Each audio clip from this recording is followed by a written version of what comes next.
ਵਾਹਿਗੁਰੂ ਜੀ ਕਾ ਖਾਲਸਾ ਵਾਹਿਗੁਰੂ ਜੀ ਕੀ ਫਤਿਹ।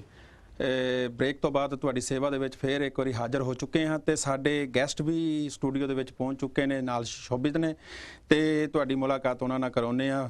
ਵਾਹਿਗੁਰੂ ਜੀ ਕਾ ਖਾਲਸਾ ਵਾਹਿਗੁਰੂ ਜੀ ਕੀ ਫਤਿਹ। ਇਹ ਸਾਡੇ ਜਿਹੜੇ ਗੈਸਟ ਨੇ ਜਾਗੋਵਾਲੇ ਸਿੰਘ ਭਾਈ ਸਤਵਿੰਦਰ ਸਿੰਘ ਜੀ ਕਵਿਸ਼ਰੀ ਜਥਾ, ਗੁਰਚਰਨਜੀਤ ਸਿੰਘ ਲਾਂਬਾ ਜਿਹੜੇ ਕਿ ਖਾਸ ਤੌਰ ਦੇ ਉੱਤੇ USA ਤੋਂ ਆਏ ਹੋਏ ਹਨ, ਤੇ ਪ੍ਰਵਿੰਦਰਪਾਲ ਸਿੰਘ ਜੀ ਬੁੱਟਰ ਦਮਦਮੀ ਟਕਸਾਲ ਵੱਲੋਂ, ਤੇ ਮੈਂ ਇਹਨਾਂ ਨੂੰ ਜੀ ਆਇਆਂ ਕਹਿੰਦਾ ਹਾਂ। ਤੇ ਜਿਹੜਾ ਕਿ ਤੁਹਾਨੂੰ ਸਾਰਿਆਂ ਨੂੰ ਸੰਗਤਾਂ ਨੂੰ ਪਤਾ ਹੀ ਹੈ ਕਿ ਜਿਹੜਾ 350 ਸਾਲ ਮਹਾਰਾਜ ਦੇ ਨਾਲ, ਤੇ ਉਹਨਾਂ ਬਾਰੇ ਜਾਣਕਾਰੀ ਲੈਂਦੇ ਆ ਕਿ ਉਹ ਟੇਵੀਡੇਲ ਗੁਰਦੁਆਰੇ ਜਿਹੜਾ ਹੈਗਾ ਲਾਈਵ ਪ੍ਰੋਗਰਾਮ ਜਿਹੜਾ ਹੈਗਾ ਤੁਹਾਡੇ ਸੰਗਤਾਂ ਦੇ ਰੂਬਰੂ ਕੀਤਾ ਜਾਂਦਾ ਹੈ। ਤੇ ਉਸ ਤੋਂ ਪਹਿਲਾਂ ਜਿਹੜੇ ਸਾਡੇ ਖਾਸ ਜਿਹੜੇ ਮਹਿਮਾਨ ਜਿਹੜੇ USA ਤੋਂ ਆਏ ਹੋਏ ਆ, ਉਹਨਾਂ ਨਾਲ ਤੁਹਾਡੀ ਕਰਾਉਂਦੇ ਆ, ਮੁਲਾਕਾਤ ਕਰਾਉਂਦੇ ਆ, ਤੇ ਉਹਨਾਂ ਦੇ ਕੋਲੋਂ ਜਿਹੜੇ ਹੈਗੇ ਕੁਝ ਸਵਾਲ ਜਿਹੜੇ ਨੇ ਆਪਣੇ ਸਿੱਖੀ ਬਾਰੇ ਉਹਨਾਂ ਕੋਲੋਂ ਪੁੱਛਦੇ ਆ। ਭਾਈ ਸਾਹਿਬ ਵਾਹਿਗੁਰੂ ਜੀ ਕਾ ਖਾਲਸਾ ਵਾਹਿਗੁਰੂ ਜੀ ਕੀ ਫਤਿਹ। ਤੁਹਾਡਾ ਜੀ ਆਇਆਂ ਜੀ ਇੰਗਲੈਂਡ ਦੀ ਧਰਤੀ ਦੇ ਉੱਤੇ। ਤੇ ਜਿਹੜਾ ਕਿ ਪ੍ਰੋਗਰਾਮ ਜਿਹੜੇ ਗੁਰੂ ਘਰ ਚੱਲ ਰਹੇ ਤੁਸੀਂ ਦੇਖੇ ਹੀ ਹੋਣੇ ਆ, ਤੇ ਉਹਨਾਂ ਬਾਰੇ ਕੀ ਵਿਚਾਰ ਤੁਹਾਡੇ? ਸਭ ਤੋਂ ਪਹਿਲੇ ਤੇ ਤੁਹਾਨੂੰ ਵੀ, ਤੁਹਾਡੇ ਰਾਹੀਂ ਵੀ ਤੇ ਤੁਹਾਡੇ ਚੈਨਲ ਦੇ ਰਾਹੀਂ ਵੀ ਸਾਰੇ ਜਗਤ ਨੂੰ, ਸਾਰੇ ਸਿੱਖ ਜਗਤ ਨੂੰ, ਸਾਰੇ ਸੰਸਾਰ ਨੂੰ ਸਾਹਿਬ ਸ੍ਰੀ ਗੁਰੂ ਗੋਬਿੰਦ ਸਿੰਘ ਜੀ ਮਹਾਰਾਜ ਦੇ 350 ਸਾਲਾ ਪ੍ਰਕਾਸ਼ ਦਿਵਸ ਦੀਆਂ ਲੱਖ ਲੱਖ ਵਧਾਈਆਂ ਹੋਣ, ਬਹੁਤ ਬਹੁਤ ਮੁਬਾਰਕਾਂ ਉਹਦੀਆਂ ਹੋਣ। ਤੇ ਗੁਰੂ ਗੋਬਿੰਦ ਸਿੰਘ ਸਾਹਿਬ ਨੂੰ ਸਮਰਪਿਤ ਉਹਨਾਂ ਦਾ ਜੀਵਨ, ਉਹਨਾਂ ਦੀ ਬਾਣੀ, ਉਹਨਾਂ ਦੇ ਉਦੇਸ਼, ਉਹਨਾਂ ਦੇ ਆਸ਼ੇ, ਉਹਨਾਂ ਬਾਰੇ ਵਿਚਾਰ ਕਰਨ ਲਈ ਕਥਾ ਕੀਰਤਨ ਵਿਆਖਿਆਨ, ਉਹਦੇ ਬਾਰੇ ਇਹ ਜਿਹੜਾ ਟੇਵੀਡੇਲ ਗੁਰਦੁਆਰਾ ਸਾਹਿਬ ਵਿੱਚ ਜਿਹੜੇ ਉਪਰਾਲੇ ਆਰੰਭ ਕੀਤੇ ਗਏ ਹਨ ਤੇ ਕਾਫੀ ਚੜ੍ਹਦੀ ਕਲਾ ਦੇ ਵਿੱਚ ਨਜ਼ਰ ਆ ਰਹੇ ਹੈ। ਔਰ ਕੱਲ੍ਹ ਆਰੰਭਤਾ ਵੀ ਹੋਈ ਹੈ ਔਰ ਬੜੇ ਅੱਛੇ ਢੰਗ ਦੇ ਨਾਲ, ਜਿਹਦੇ 'ਚ ਦਰਬਾਰ ਸਾਹਿਬ ਦੇ ਹਜ਼ੂਰੀ ਰਾਗੀ ਵੀ ਆ ਰਹੇ ਆ, ਹੋਰ ਬਾਕੀ ਤੇ ਭਾਈ ਸਾਹਿਬ ਦੱਸਣਗੇ ਕੀ ਵੇਰਵਾ ਹੈਗਾ। ਸੋ ਉਸ ਦੇ ਸਿਲਸਿਲੇ 'ਚ ਪ੍ਰੋਗਰਾਮ ਰੱਖੇ ਗਏ ਔਰ ਜਿਹੜੇ ਕਿ ਕਾਫੀ ਮੁਬਾਰਕ ਹੈ, ਕਿਉਂਕਿ ਗੁਰੂ ਗੋਬਿੰਦ ਸਿੰਘ ਸਾਹਿਬ ਜਿਹੜੇ ਉਹ ਸੰਪੂਰਨਤਾ ਹੈ। ਜਿਹੜਾ ਗੁਰੂ ਨਾਨਕ ਪਾਤਸ਼ਾਹ ਦਾ ਮਿਸ਼ਨ ਆਰੰਭਿਆ ਗਿਆ ਸੀ 1469 ਦੇ ਵਿੱਚ, ਉਹਨਾਂ ਨੇ ਪ੍ਰਕਾਸ਼ ਲਿਆ ਔਰ ਇਹ ਇੱਥੇ ਆ ਕੇ ਜਿਹੜਾ ਮੁਕੰਮਲ ਕੀਤਾ ਗੁਰੂ ਗੋਬਿੰਦ ਸਿੰਘ ਸਾਹਿਬ ਨੇ। ਸੋ ਖਾਲਸੇ ਦੀ ਸਿਰਜਣਾ, ਉਹਦੀ ਗੱਲ ਕਰਨੀ, ਬਲਕਿ ਆਪਣਾ ਸਵੈ ਪੜਚੋਲ ਵੀ ਹੈ ਤੇ ਅੱਗੋਂ ਲਈ ਮੰਜ਼ਿਲ ਤੈਅ ਕਰਨੀ ਔਰ ਇਹ ਦੇਖਣਾ ਅਸੀਂ ਕਿੰਨਾ ਕੁ ਸਫ਼ਰ ਕੀਤਾ ਹੈ, ਕੀ ਕਰਨਾ ਹੈ ਔਰ ਕੀ ਨਹੀਂ ਕਰਨਾ, ਇਹਦੇ ਬਾਰੇ ਪ੍ਰੋਗਰਾਮ ਜਿਹੜਾ ਸ਼ਲਾਘਾਯੋਗ ਹੈ। ਬਿਲਕੁਲ ਬਿਲਕੁਲ। ਤੇ ਨਾਲ ਹੀ ਇਹ ਵੀ ਪੁੱਛਣਾ ਚਾਹੁੰਦਾ ਹਾਂ ਕਿ ਤੁਸੀਂ USA ਤੋਂ ਇੱਥੇ ਆਏ ਜੇ, ਕੀ ਮੇਨ ਮਕਸਦ ਕੀ ਇੱਥੇ ਆਉਣ ਦਾ? ਮਕਸਦ ਤੇ ਸੰਗਤ ਦੇ ਦਰਸ਼ਨ ਕਰਨੇ ਗੁਰਦੁਆਰਾ ਸਾਹਿਬ ਦੇ, ਕਿਉਂਕਿ ਗੁਰੂ ਸਾਹਿਬ ਦਾ ਤਾਂ ਆਦੇਸ਼ ਹੀ ਹੈ, ਜਹਾਂ ਜਹਾਂ ਖਾਲਸਾ ਜੀ ਸਾਹਿਬ ਤਹਾਂ ਤਹਾਂ ਰਚਿਆ ਰਿਹਾ। ਜਿੱਥੇ ਵੀ ਖਾਲਸਾ ਵਸਦਾ ਉਸਨੇ ਉਸ ਦੀ ਗੱਲ ਅਗਰ ਕਰਨੀ ਹੈ, ਜੇ ਉਹਨਾਂ ਨੇ ਗੁਰੂ ਦੀ ਗੱਲ ਕਰਨੀ ਹੈ ਤੇ ਭਾਵੇਂ ਜਗ੍ਹਾ, ਨਾਲੇ ਮੈਨੂੰ ਤੁਸੀਂ ਕਹਿੰਦੇ ਮੈਂ USA ਤੋਂ ਆ ਰਿਹਾ, ਮੇਰਾ ਬਾਬਾ ਦੇ ਕਈ ਸਾਲ ਜਿਹੜਾ ਘਰੋਂ ਬਾਹਰ ਰਹਿ ਲੈਂਦਾ ਸੀ ਤੇ ਉਹਦੇ 'ਚ ਕਿਹੜੀ ਗੱਲ ਹੈ? ਗੁਰੂ ਸਾਹਿਬ ਇੰਨੀਆਂ ਯਾਤਰਾਵਾਂ ਕੀਤੀਆਂ। ਹਾਂ, ਮਕਸਦ ਅਗਰ ਸਹੀ ਹੋਏ ਫਿਰ ਉਹਦੇ ਵਿੱਚ ਕੋਈ ਗੱਲ ਨਹੀਂ।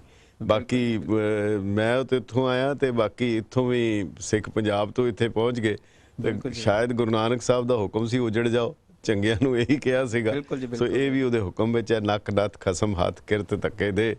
ਸੋ ਇਹ ਉਹਦੇ ਹੁਕਮ ਔਰ ਉਹਦੀ ਰਜ਼ਾ 'ਚ ਹੈ। ਬਾਕੀ ਜਿੱਥੇ ਵੀ ਜਾਂਦਾ, ਪਰ ਇੱਕ ਚੀਜ਼ ਬੜੀ ਮਹਿਸੂਸ ਹੁੰਦੀ ਹੈ ਜਦੋਂ ਵੀ ਬਾਹਰ ਜਾਈਏ, ਕਈ ਮੁਲਕਾਂ 'ਚ ਗਏ ਆ, ਇੱਕ ਹੈਰਾਨੀ ਵੀ ਹੈ ਔਰ ਇੱਕ ਬੜਾ ਥੋੜ੍ਹਾ ਸਮੰਜਸ ਵੀ ਹੈ। ਜਿੱਥੇ ਵੀ ਜਾਓ ਇੱਕੋ ਗੁਰਦੁਆਰਾ ਸਾਹਿਬ ਦਾ ਸਰੂਪ ਹੈ, ਉਹੀ ਸੰਗਤ ਦਾ ਹੈ, ਉਹੀ ਮੈਨਿਊ ਹੈ, ਲੰਗਰ ਦਾ ਕਹਿ ਲਓ ਜਾਂ ਕੜਾਹ ਪ੍ਰਸ਼ਾਦ ਦਾ ਕਹਿ ਲਓ। ਇਹਦਾ ਮਤਲਬ ਹੈ ਕਿ ਸਾਡਾ ਮੁੱਢ ਇੱਕ ਹੈ, ਸਾਡਾ ਤੁਰਾ ਇੱਕ ਹੈ, ਅਸੀਂ ਸ਼ੁਰੂਆਤ ਇੱਕ ਥਾਂ ਤੋਂ ਹੈ। ਇਹ ਚੀਜ਼ ਜਿਹੜੀ ਹੈ ਇੱਕ ਸੰਦੇਸ਼ ਵੀ ਦਿੰਦੀ ਹੈ। ਨਹੀਂ ਤਾਂ 100 ਸੁਸਾਇਟੀਆਂ ਬਣ ਜਾਣਗੀਆਂ, ਹਰ ਇੱਕ ਦਾ ਵੱਖਰਾ ਵੱਖਰਾ ਹੋਏਗਾ। ਪਰ ਤੁਸੀਂ ਕਿਸੇ ਵੀ ਗੁਰਦੁਆਰਾ ਸਾਹਿਬ ਵਿੱਚ ਚਲੇ ਜਾਓ, ਦੁਨੀਆ ਭਰ ਦੇ ਭਾਵੇਂ ਕਿਹੜੇ ਵੀ ਇਲਾਕੇ ਚਲੇ ਜਾਓ, ਮਹਿਸੂਸ ਨਹੀਂ ਹੁੰਦਾ ਕਿ ਤੁਸੀਂ ਗੁਰਦੁਆਰਾ ਸਾਹਿਬ ਦੀ ਇਮਾਰਤ ਤੋਂ ਬਾਹਰ ਨਿਕਲ ਕੇ ਭਾਵੇਂ ਮਹਿਸੂਸ ਹੋ ਜਾਏ ਕਿ ਅਸੀਂ ਕਿਸੇ ਵੱਖ ਥਾਂ 'ਤੇ ਆ ਗਏ ਹਾਂ, ਕਿਸੇ ਜਿਓਗ੍ਰਾਫੀਕਲ ਖਿੱਤੇ ਦੇ ਵਿੱਚ। ਪਰ ਗੁਰਦੁਆਰਾ ਸਾਹਿਬ ਜਦੋਂ ਪਹੁੰਚ ਜਾਂਦਾ ਬੰਦਾ, ਫਿਰ ਉੱਥੇ ਲੱਗਦਾ ਹੈ ਕਿ ਵਾਪਸ ਮੁੜ ਆਪਣੇ ਘਰ ਪਹੁੰਚ ਗਿਆ। ਬਿਲਕੁਲ। ਤੁਸੀਂ ਕਾਫੀ ਮੀਡੀਆ ਦੇ ਨਾਲ ਜੁੜੇ ਹੋਏ ਹੋ, ਕਈ ਚੈਨਲਾਂ ਨਾਲ ਵੀ ਕੰਮ ਕੀਤਾ ਹੋਇਆ, ਉਹਨਾਂ ਨਾਲ ਵੀ ਜੁੜ ਕੇ।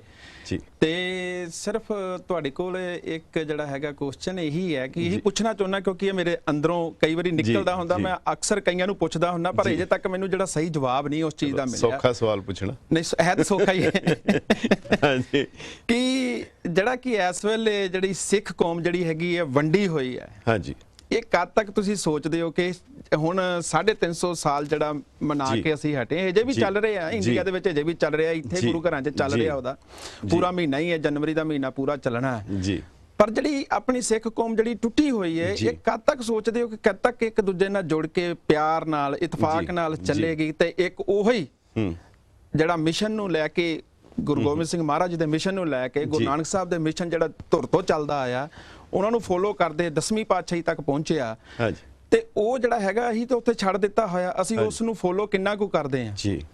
ਕਿਉਂਕਿ ਸਵਾਲ ਤੇ ਬਹੁਤ ਲੰਬਾ ਹੋ ਜਾਂਦਾ। ਮਤਲਬ ਕਿ ਮੈਂ ਛੋਟ ਦੇ ਵਿੱਚ ਹੀ ਕਹਿਣਾ ਕਿ ਉਹ ਕਦੋਂ ਤੱਕ ਤੁਸੀਂ ਸੋਚਦੇ ਹੋ ਕਿ ਇਹ ਚੀਜ਼ ਆਪਣੇ ਹੱਥ ਦੇ ਵਿੱਚ ਆਏਗੀ ਕਿ ਸਾਰੀ ਸਿੱਖ ਕੌਮ ਇੱਕ ਥਾਂ ਤੇ ਇਕੱਠੀ ਹੋਏ ਜੀ ਤੇ ਜਿਸ ਗੁਰੂ ਦਾ ਅੱਜ ਜੀ ਅਸੀਂ 300 ਸਾਲ ਮਨਾ ਰਹੇ ਹਾਂ ਜੀ, ਇਹੀ ਮੈਸੇਜ ਜਿਹੜਾ ਹੈਗਾ ਬੱਚਿਆਂ ਤੱਕ ਅਸੀਂ ਪਹੁੰਚਾਉਣਾ ਆ ਕਿ ਅਸੀਂ ਕਿਉਂ ਮਨਾ ਰਹੇ ਹਾਂ। ਜੇ ਕੌਮ ਇਕੱਠੀ ਹੋਏਗੀ ਤੇ ਬੱਚਿਆਂ ਤੱਕ ਮੈਸੇਜ ਪਹੁੰਚੇਗਾ, ਨਹੀਂ ਤਾਂ ਤੁਹਾਨੂੰ ਪਤਾ ਕਿ ਬੱਚੇ ਅੱਜ ਇੱਕ ਕੰਨ ਤੋਂ ਸੌਂਦੇ ਦੂਜੇ ਕੰਨ ਤੋਂ ਕੱਢ ਦਿੰਦੇ ਆ। ਬਸ ਮੇਰਾ ਮੇਨ ਸਵਾਲ ਇਹੀ ਹੈ ਕਿ ਕੌਮ ਇਕੱਠੀ ਕਦੋਂ ਤੱਕ ਹੋਏਗੀ, ਕਦੋਂ ਤੱਕ ਇਹ ਜਿਹੜੇ ਹੈਗੇ ਵਖਰੇਵਿਆਂ ਦੇ ਵਿੱਚ ਵਿਖਰੀ ਰਹੇਗੀ? ਜੇ ਤਾਂ ਇਹਦਾ ਜਵਾਬ ਆਮ ਪੋਲੀਟੀਕਲੀ ਕਰੈਕਟਨੈਸ ਨਾਲ ਦਿੱਤਾ ਜਾਏ ਤਾਂ ਬੜਾ ਸੌਖਾ ਹੈ, ਪਰ ਜੇ ਅਸਲੀਅਤ ਜਿਹੜੀ ਅਗਰ ਸੱਚਾ ਜਵਾਬ ਜਿਹੜਾ ਸਹੀ ਜਵਾਬ ਅਗਰ ਪੁੱਛੋਗੇ ਤਾਂ ਬਹੁਤ ਇਮਾਨਦਾਰੀ ਨਾਲ, ਕੋਈ ਮਜ਼ਾਕ ਨਹੀਂ, ਬਹੁਤ ਗੰਭੀਰਤਾ ਨਾਲ ਕੌਮ ਦੀ ਫੁੱਟ ਗੁਰੂ ਗੋਬਿੰਦ ਸਿੰਘ ਸਾਹਿਬ ਦੀ ਸਭ ਤੋਂ ਵੱਡੀ ਬਖਸ਼ਿਸ਼ ਹੈ। ਇਹ ਦਾਤੇ ਦੀ, ਦਾਤਾਰ ਦੀ ਬਹੁਤ ਵੱਡੀ ਬਖਸ਼ਿਸ਼ ਹੈ। ਕਾਰਨ ਉਸ ਦਾ ਇਹ ਹੈ, ਦੋ ਗੱਲਾਂ ਇਹਦੇ 'ਚ ਹੈਗੀਆਂ। ਭਾਈ ਸੰਤੋਖ ਸਿੰਘ ਨੇ ਲਿਖਿਆ ਹੈ ਕਿ ਜੇਕਰ ਗੁਰੂ ਗੋਬਿੰਦ ਸਿੰਘ ਸਾਹਿਬ ਨਾ ਹੁੰਦੇ ਦੇਸ਼ ਦੇ ਵਿੱਚ ਏਕਤਾ ਹੋ ਜਾਣੀ ਸੀ, ਰਾਸ਼ਟਰੀ ਏਕਤਾ ਹੋ ਜਾਣੀ ਸੀ। ਉਹ ਕਹਿੰਦੇ ਛਾਏ ਜਾਤੀ ਏਕਤਾ ਅਨੇਕਤਾ ਬਿਲਾਏ ਜਾਤੀ, ਫੈਲਤੀ ਕੁਚੀਲਤਾ ਕਤੇਬਨ ਕੁਰਾਨ ਕੀ, पाप ही पर पक जाते धर्म तसक जाते वर्ण गरक जाते सहज विधान की, देवी देव देहुरे संतोख सिंगा दूर होते रीत मिट जाती कथा बेदन पुराण की, श्री गुरु गोबिंद सिंह पावन पावन रूप मूरत ना होती जो पे करुणा निदान की। जे गुरु गोबिंद सिंह साहब ना होंदे राष्ट्रीय एकता हो जानी सी। अज भी जेड़े व्यक्ति राष्ट्रीय एकता चाहते है वो असल विच यूनिटी ऑफ कम्यूनिटीज़ नहीं, यूनिफिकेशन ऑफ रिलीजन की गल करते मंशा ही है। सो इत्थे एकता माड़ी है, एकता माड़ी है, खतरनाक है। हर एकता चंगी नहीं, हर फुट माड़ी नहीं। ये तो हो गया वड्डे परिपेख च। जे कौमी परिपेख च देखिए, बड़ी गंभीरता नाल मैं आपनूं बेनती कर रहा, शुरू तो मुढ़ कदीम तो तुसी इतिहास के वरके फरोल लो। गुरु नानक पातशाह वेले भी फुट पई, गुरु अंगद देव जी वेले पई, गुरु अमरदास जी वेले पई, गुरु रामदास जी वेले पई, गुरु अर्जन देव जी वेले, नहीं तो तीर मलिए राम राइए ये सारे गुरु अंश सी, गुरु घर दे वंश सी। कदी इन्हां च फुट पई, पर एक फर्क है उस वेले दा और अज साडे विच एक फर्क है। उस वेले जिहड़ा सिख सी, गुरमत नूं समर्पित सी, वो फैसला करदा सी, निर्णय करदा सी कि ये दोनों दे विचों सही किहड़ा है और सही दे नाल तुरदा सी। अज साडी हालत ये है असलीयत विच कि जे मतलब किधरे लीडर लड़ रहे हैं, उन्हां विच झगड़ा है, किधरे कोई मुसीबत है, तो वो निर्णय नहीं करता कि कौन सही है कौन गलत है। ये उहदे जुर्रत नहीं रही, उहदे अंदर मॉरल करज नहीं है कि वो खुल के कहे तू गलत है तू सही है। वो कहंदा जी तुसी लड़ो ना, मेरी नींद खराब ना करो। तुसी कंपनी दे मालक हो, तुहाडी कंपनी च आके कहे जी ये चोरी कर रहा है, तुसी कदी कहोगे कि जाओ तुसी समझौता कर लो। पर आम सिख जिहड़ा है अपने उस फर्ज तो दूर जा चुका, वो कहंदा जी तुसी समझौता करो। जिन्नी देर तक सिख उस उद्देश ते नहीं पहुंचेगा, गलत नूं गलत और सही नूं सही कहण दी जांच नहीं आएगी, उन्नी देर तक ਜਿਹੜੀ ਗੱਲ ਗੁਰੂ ਨਾਨਕ ਸਾਹਿਬ ਨੇ ਕਹੀ ਨਾ, ਪਰਵਾਹ ਨਹੀਂ ਕਿਸੇ ਕੇਰੀ ਬਾਜ ਸੱਚੇ ਨਾ, ਬਗੈਰ ਸੱਚੇ ਖਸਮ ਦੇ ਮੈਨੂੰ ਕਿਸੇ ਦੀ ਪਰਵਾਹ ਨਹੀਂ। ਪਰ ਮੈਨੂੰ ਤਾਂ ਮੇਰੀ ਨੌਕਰੀ ਦੀ, ਮੇਰੇ ਮਾਲਕਾਂ ਦੀ, ਮੇਰੇ ਪੋਲੀਟੀਕਲ ਲੀਡਰਾਂ ਦੀ, ਮੈਨੂੰ ਤੇ ਉਹਨਾਂ ਦੀ ਪਰਵਾਹ ਹੈ, ਗੁਰੂ ਦੀ ਤੇ ਹੈ ਨਹੀਂ। ਫਿਰ ਇਸੇ ਕਰਕੇ ਇਹ ਫੁੱਟ ਚੰਗੀ ਹੈ। ਕਾਰਨ ਚੰਗੀ ਕਿਉਂ ਹੈ, ਮੈਂ ਤੁਹਾਨੂੰ ਫਿਰ ਬੇਨਤੀ ਕਰਾਂ ਇੱਕ ਵਾਰ ਦੁਬਾਰਾ, ਕਿਸੇ ਬਾਪ ਦੀ ਜਾਇਦਾਦ ਕੀਮਤੀ ਹੋਏ, ਕਿਸੇ ਬਾਪ ਦੀ ਜਾਇਦਾਦ ਕੀਮਤੀ ਹੋਏ ਔਰ ਉਸਦੇ ਪੁੱਤਰ ਬੇਈਮਾਨ ਹੋਣ, ਡਾਂਗੋ ਡਾਂਗੀ ਹੋਣ, ਲਾਠੀ ਲਾਠੀ ਹੋਣ, ਔਰ ਉਸ ਵੇਲੇ मतलब वो बाप की जायदाद बच जाती है, खुरद-बुरद नहीं होंदी। पर जे वो बेईमान पुत्र इकट्ठे हो जान तो फिर वो जायदाद जिहड़ी है विक जाती है। चंद्र शेखर ने कहा सीगा, उसने जदों फॉर्मर प्राइम मिनिस्टर सी, कहता है सरकार खरीदना चाहती है, ये लीडर इकट्ठे नहीं हो रहे। ਸੋ ਜੇਕਰ ਅਗਰ ਗੁਰੂ ਆਸ਼ਾਮੰਦ ਹੈ, ਇੱਕ ਗੱਲ ਯਾਦ ਰੱਖਣਾ, ਬਹੁਤ ਮਾਸਟਰ ਤਾਰਾ ਸਿੰਘ ਜੀ ਨੇ ਇੱਕ ਵਾਰ ਲੇਖ ਲਿਖਿਆ ਸੀ, ਕਹਿੰਦੇ ਲੀਡਰਾਂ ਦੀ ਫੁੱਟ ਚਾਹੀਦੀ ਹੈ, ਇੱਕ ਚੈੱਕ ਐਂਡ ਬੈਲੈਂਸ ਰਹੇਗਾ। ਲੀਡਰਾਂ ਦੀ ਫੁੱਟ ਚਾਹੀਦੀ ਹੈ, ਸਿੱਖਾਂ ਦੀ ਏਕਤਾ ਚਾਹੀਦੀ ਹੈ। ਸਿੱਖਾਂ ਦੀ ਏਕਤਾ ਹੋਏਗੀ, ਗੁਰੂ ਆਸ਼ੇ ਨੂੰ ਸਮਰਪਿਤ ਹੋ ਜਾਣ। ਲੀਡਰਾਂ ਦੀ ਅਗਵਾਈ ਤਾਂ ਮੰਨਣ ਜੇ ਲੀਡਰ ਸਹੀ ਹੋਣ, ਜੇ ਉਹਨਾਂ ਦੇ ਅੰਦਰ ਗੁਰਮਤ ਦੇ ਨਾਲ, ਗੁਰਬਾਣੀ ਦੇ ਨਾਲ, ਉਸ ਦੇ ਨਾਲ ਅਗਰ ਉਹਨਾਂ ਜੁਰਤ ਆ ਜਾਏਗੀ, ਉਸ ਦਿਨ ਏਕਤਾ ਹੋਏਗੀ। ਔਰ ਜਿਨ੍ਹਾਂ 'ਚ ਆ ਜਾਂਦੀ ਹੈ ਉਹਨਾਂ 'ਚ ਏਕਤਾ ਹੋ ਜਾਂਦੀ ਹੈ। ਅਗਰ ਦੂਜਿਆਂ ਦੀ ਨਹੀਂ ਵੀ ਹੁੰਦੀ ਤੇ ਉਹਦਾ ਕੋਈ ਫਰਕ ਨਹੀਂ ਪੈਂਦਾ। ਬਿਲਕੁਲ ਜੀ, ਬਿਲਕੁਲ। ਤੇ ਮੈਨੂੰ ਨਹੀਂ ਪਤਾ ਕਿੰਨਾ ਕੁ ਤੁਹਾਡਾ ਸਵਾਲ ਜਵਾਬ ਮਿਲਿਆ ਕਿ ਨਹੀਂ, ਉਹ ਵੀ ਰਿਜ਼ਰਵ ਹੈ। ਕੋਈ ਨਹੀਂ, ਉਹ ਵੀ ਪੁੱਛ ਲੈਨੇ ਆ। ਇਹ ਭਾਈ ਸਾਹਿਬ ਆਪਣੇ ਪ੍ਰਵਿੰਦਰਪਾਲ ਸਿੰਘ ਜੀ ਬੁੱਟਰ ਜੀ, ਤੁਸੀਂ ਇਹਨਾਂ ਦੀ ਗੱਲ ਨਾਲ ਕਿੰਨਾ ਕੁ ਸਹਿਮਤ ਜੇ? ਦੇਖੋ, ਗੱਲ ਤਾਂ ਇਹ ਵੀ ਠੀਕ ਹੈ ਕਿ ਸਾਡੇ ਸਾਹਮਣੇ ਜਦੋਂ ਚੰਗਾ ਤੇ ਮਾੜਾ ਦੋਵੇਂ ਪਰਪੇਖ ਹੋਣਗੇ, ਫੇਰ ਹੀ ਆਪਾਂ ਉਹਦੇ 'ਚ ਕੋਈ ਨਿਰਣਾ ਲੈ ਸਕਾਂਗੇ। ਗੱਲ ਜੋ ਇਹ ਵੀ ਕਹਿ ਰਹੇ ਵੀ ਠੀਕ ਨੇ। ਜਿਹੜਾ ਤੁਹਾਡਾ ਸਵਾਲ ਹੈ, ਮੈਂ ਇਹਨੂੰ ਇਸ ਹਿਸਾਬ ਨਾਲ ਦੇਖਦਾ ਆ, ਜਦੋਂ ਆਪਾਂ ਗੁਰਮਤ ਦੇ ਪੱਧਰ ਤੇ ਆਪਾਂ ਚੱਲ ਕੇ ਦੇਖੀਏ, ਮੈਂ ਆਮ ਤੌਰ ਤੇ ਇੱਕ ਬੇਨਤੀ ਕਰਦਾ ਹੁੰਦਾ ਆ ਵੀ ਸਤਿਗੁਰੂ ਮਹਾਰਾਜ ਨੇ ਸਾਨੂੰ ਗੁਰਬਾਣੀ ਵਿੱਚ ਜੋ ਉਪਦੇਸ਼ ਦਿੱਤਾ, ਜੋ ਸਿੱਖਿਆ ਦਿੱਤੀ, ਅਸੀਂ ਗੁਰੂ ਕੀ ਮਤ ਅਨੁਸਾਰ ਆਪਣੀ ਮਤ ਨੂੰ ਢਾਲਣਾ ਸੀ। ਜੋ ਸਾਡੀ ਮਤ ਬੁੱਧ ਹੈ ਉਹਦੇ ਵਿੱਚ ਆਪਾਂ ਗੁਰੂ ਕੀ ਮਤ ਵਸਾਉਣੀ ਸੀ। ਸਾਡੇ ਵਿੱਚ ਘਾਟ ਕਿੱਥੋਂ ਆਈ ਕਿ ਅਸੀਂ ਗੁਰੂ ਕੀ ਮਤ ਦੀ ਵਿਆਖਿਆ ਆਪਣੀ ਮਤ ਮੁਤਾਬਕ ਕਰਨ ਲੱਗ ਪਏ। ਬਿਲਕੁਲ ਬਿਲਕੁਲ, ਇੱਥੋਂ ਘਾਟ ਆਈ ਹੈ। ਜਿੰਨਾ ਚਿਰ ਸਾਡੀ ਇਹ ਘਾਟ ਦੂਰ ਨਹੀਂ ਹੁੰਦੀ, ਉਹਨਾਂ ਚਿਰ ਸਾਡੇ ਵਿੱਚ ਜਿਹੜੀਆਂ ਮੰਡੀਆਂ ਪਈਆਂ ਰਹਿਣੀਆਂ। ਅਸੀਂ ਆਪਣੀ ਮਤ ਨੂੰ ਗੁਰੂ ਕੀ ਮਤ ਤੇ ਨਾ ਥੋਪੀਏ, ਅਸੀਂ ਗੁਰੂ ਮਹਾਰਾਜ ਦੀ ਵਿਸ਼ਾਲਤਾ ਨੂੰ ਆਪਣੀ ਬੁੱਧੀ ਦੇ ਕਲਾਵੇ ਵਿੱਚ ਨਾ ਲੈ ਕੇ ਆਈਏ, ਫੇਰ ਗੱਲ ਬਣਨੀ ਹੈ। ਤੇ ਜਿੰਨਾ ਚਿਰ ਅਸੀਂ ਇਹ ਸੋਚੀਏ ਵੀ ਗੁਰੂ ਮਹਾਰਾਜ ਨੇ ਆਹ ਕਿਉਂ ਕਰ ਦਿੱਤਾ, ਆਹ ਇਦਾਂ ਨਹੀਂ ਇਦਾਂ ਆ, ਇਸ ਤਰ੍ਹਾਂ ਨਹੀਂ ਹੋਣਾ ਚਾਹੀਦਾ, ਇਸ ਤਰ੍ਹਾਂ ਹੋਣਾ ਚਾਹੀਦਾ ਆ, ਮਹਾਰਾਜ ਆ ਕਹਿ ਨਹੀਂ ਸਕਦੇ, ਗੁਰੂ ਮਹਾਰਾਜ ਆ ਕਰ ਨਹੀਂ ਸਕਦੇ, ਉਹਦੇ ਨਾਲ ਇਹ ਆ ਜਿਹੜੇ ਗੁਰੂ ਤੇ ਨਿਸ਼ਚਾ ਰੱਖਣ ਵਾਲੇ ਨੇ, ਉਹਨਾਂ ਦਾ ਨਿਸ਼ਚਾ ਪਰਪੱਕ ਉਹ ਆਗਾ ਕਿ ਗੁਰੂ ਪਰਮਾਤਮਾ ਰੂਪ ਆ। ਗੁਰੂ ਨੇ ਜੋ ਕੀਤਾ ਉਹ ਠੀਕ ਕੀਤਾ, ਗਲਤ ਕੀਤਾ। ਇੱਥੇ ਆ ਕੇ ਵਿਚਾਰਾਂ ਦਾ ਟਕਰਾਅ ਹੋ ਜਾਂਦਾ। ਉਹ ਟਕਰਾਅ ਜਿਹੜਾ ਉਹ ਸਾਡੀ ਦੁਫੇੜ ਦਾ ਕਾਰਨ ਬਣ ਜਾਂਦਾ। ਅੱਜ ਸਾਡੀ ਕੌਮ ਵਿੱਚ ਇਹੋ ਕੁਝ ਹੀ ਹੋਇਆ।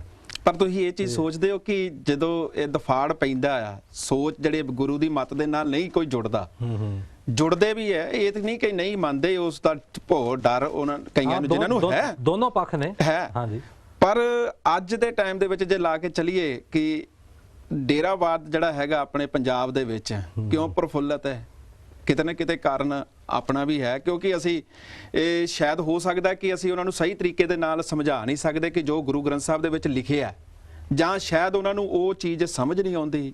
ਇਹ ਵੀ ਕਾਰਨ ਹੋ ਸਕਦਾ ਕਿ ਨਹੀਂ? ਕਾਰਨ ਇਸ ਤਰ੍ਹਾਂ, ਸਭ ਤੋਂ ਪਹਿਲਾਂ ਇੱਕ ਡੇਰਾਵਾਦ ਦੀ ਜਿਹੜੀ ਪਰਿਭਾਸ਼ਾ ਉਹ ਵੀ ਸਮਝਣੀ ਪਵੇਗੀ। ਅੱਜ ਇਉਂ ਕਹਿ ਲਈਏ ਵੀ ਡੇਰਾਵਾਦ ਦੀ ਪਰਿਭਾਸ਼ਾ ਵੀ ਪਹਿਲਾਂ ਆਪਾਂ ਸਪਸ਼ਟ ਨਹੀਂ ਕਰਦੇ ਵੀ ਇਹ ਕੀ ਹੈ।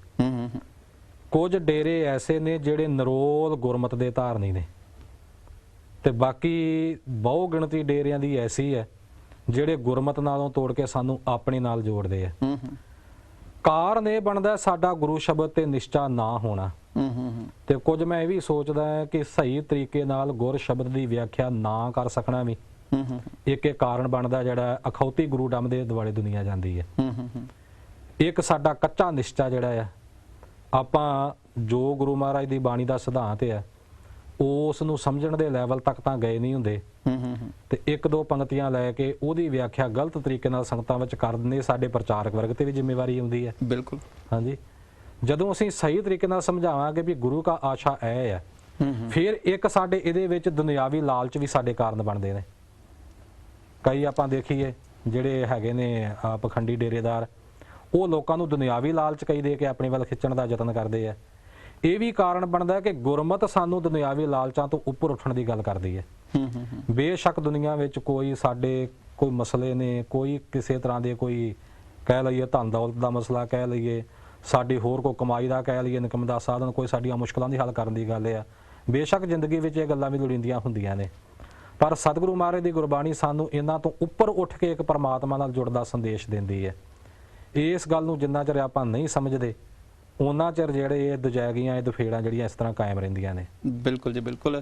ਤੇ ਭਾਈ ਸਾਹਿਬ ਜੀ, ਤੁਹਾਨੂੰ ਸਤਵਿੰਦਰ ਸਿੰਘ ਜੀ, ਤੁਹਾਡੇ ਤੋਂ ਮੈਂ ਪੁੱਛਣਾ ਚਾਹੁੰਦਾ ਕਿ ਸ਼ਾਇਦ ਤੁਸੀਂ ਸੁਣਿਆ ਹੋਵੇ ਕਿ ਜਿਹੜੇ ਆਪਣੇ ਸੰਤ ਜਿਹੜੇ ਹੈਗੇ ਨੇ, ਜਿਨ੍ਹਾਂ ਨੇ ਮਾਤਾ ਗੁਜਰੀ ਬਾਰੇ ਜਿਹੜੇ ਹੈਗੇ ਆ, ਕਾਫੀ ਜਿਹੜਾ ਹੈਗਾ ਬੋਲ ਕਬੋਲ ਜਿਹੜੇ ਬੋਲੇ ਕਿ ਗੁਰੂ ਗੋਬਿੰਦ ਸਿੰਘ ਮਹਾਰਾਜ ਜੀ ਨੇ ਆਪਣੀ ਮਾਤਾ ਨੂੰ ਇਹ ਚੀਜ਼ ਕਹੀ ਹੈ। ਤੁਸੀਂ ਇਹ ਚੀਜ਼ ਨੂੰ ਕਿੰਨਾ ਕੁ ਸੱਚ ਮੰਨਦੇ ਜੇ?